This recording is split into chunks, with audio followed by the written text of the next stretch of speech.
কাছে আমি একদম ক্ষুদ্র। আমাকে সুযোগ দেওয়ার জন্য চৈতন্য বারোই দাদাকে প্রণাম জানাই। আমাকে বলা হচ্ছে প্রতিবাদী। আমি কিসের প্রতিবাদটা করি?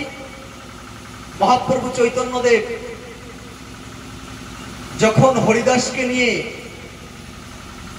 পুরীর মন্দিরে গেলেন, পুরীর মন্দিরে যখন গেলেন তখন চৈতন্যদেব তাকেই দেখলেন যে মন্দিরে তো আমি একা প্রবেশ করেছি, আমার সঙ্গে যে হরিদাস সে কোথায়? হরিদাস তো এখানে নেই।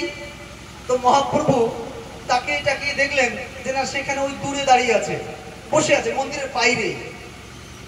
তো মহাপ্রভু গিয়ে বললেন যে তুমি আমার সঙ্গে মন্দিরে গেলে না কেন? বলছে প্রভু, আমি যে ছোট জাত, আমার তো ওই মন্দিরে যাবার অধিকার নেই।